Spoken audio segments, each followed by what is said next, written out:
Hello friends, ये बृहस्पति देव की दूसरी कथा है। इसमें 2 कथाएं होती हैं, दोनों ही महत्वपूर्ण और फलदायक होती हैं। तो यहाँ से हमारी कथा स्टार्ट है। प्राचीन काल में एक ब्राह्मण था। वह बहुत निर्धन था, उसकी कोई संतान नहीं थी। उसकी स्त्री बहुत मलिनता के साथ रहती थी। वह स्नान न करती, किसी देवता का पूजन न करती। उससे ब्राह्मण देवता बड़े दुखी थे। बेचारे बहुत कुछ कहते थे, किंतु उसका कुछ परिणाम ना निकला। भगवान की कृपा से ब्राह्मण की स्त्री के कन्या रूपी रत्न पैदा हुआ। कन्या बड़ी होने पर प्रातः स्नान करके विष्णु भगवान का जाप व बृहस्पतिवार का व्रत करने लगी।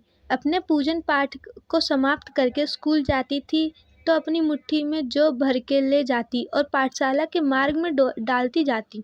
तब ये जो स्वर्ण में हो जाते तो लौटते समय उनको बीन कर घर को ले आती थी। एक दिन वह बालिका सूप में उस सोने के जौ को फटक कर साफ कर रही थी कि उसके पिता ने देख लिया और कहा, हे बेटी, सोने के जौ के लिए सोने का सूप होना चाहिए। दूसरे दिन बृहस्पतिवार था। इस कन्या ने व्रत रखा और बृहस्पति देव से प्रार्थना करके कहा, मैंने आपकी पूजा सच्चे मन से की हो तो मेरे लिए सोने का सूप दे दें। बृहस्पति देव ने उसकी प्रार्थना कर ली। जो रोजाना की तरह वह कन्या जौ फैलाती हुई जाने लगी। जब लौटकर जौ बीन रही थी तो बृहस्पति देव की कृपा से सोने का सूप मिला। उसे वह घर ले आई और उसमें जौ साफ करने लगी, परंतु उसकी माँ का वही ढंग रहा। एक दिन की बात है कि वह कन्या सोने के सूप में जौ साफ कर रही थी। उस समय उस शहर का राजपूत वहां होकर निकला। इस कन्या के रूप और कार्य को देखकर मोहित हो गया तथा अपने घर जाकर भोजन आदि नहीं किया। वह उदास हो गया। राजा को जब इस बात का पता लगा तो उसने प्रधानमंत्री के साथ उसके पास गए और बोले, हे बेटा, तुम्हें किस बात का कष्ट है? किसी ने अपमान किया है अथवा कोई और कारण है? हो सो कहो, मैं वही कार्य करूँगा जिससे तुम्हें प्रसन्नता हो। अपने पिता की राजकुमार ने बातें सुनी तो वह बोला, मुझे आपकी कृपा से किसी बात का दुख नहीं है कि किसी ने मेरा अपमान नहीं किया है, परंतु मुझे उस लड़की से विवाह करना चाहता हूँ जो सोने के सूप में जौ साफ कर रही थी।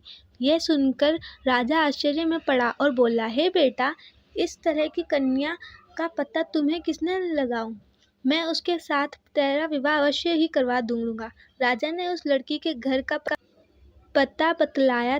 तब मंत्री उस लड़की के घर गए और ब्राह्मण देवता को सभी हाल बतलाया। ब्राह्मण देवता राजकुमार के साथ अपनी कन्या का विवाह करने के लिए तैयार हो गए तथा विधि विधान के अनुसार ब्राह्मण की कन्या का विवाह राजकुमार के साथ हो गया। कन्या के घर से जाते ही पहले ही भांति उस ब्राह्मण देवता के घर में गरीबी का निवास हो गया।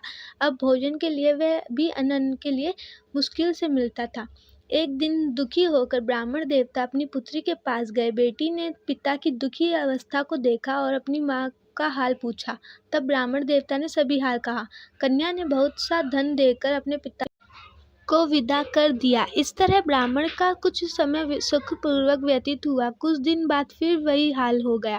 ब्राह्मण फिर अपनी कन्या के पास गया और सारा हाल कहा तो लड़की बोली, हे पिताजी, आप माताजी को यहाँ लिवा लाओ, मैं उसे विधि का बता दूंगी जिससे गरीबी दूर हो जाए। वह ब्राह्मण देवता अपनी स्त्री को साथ लेकर पहुँचे तो अपनी माँ को समझाने लगी, माँ, तुम प्राप्त काल प्रथम स्नानवादी करके विष्णु भगवान का पूजन करो तो सब दरिद्रता दूर हो जाएगी।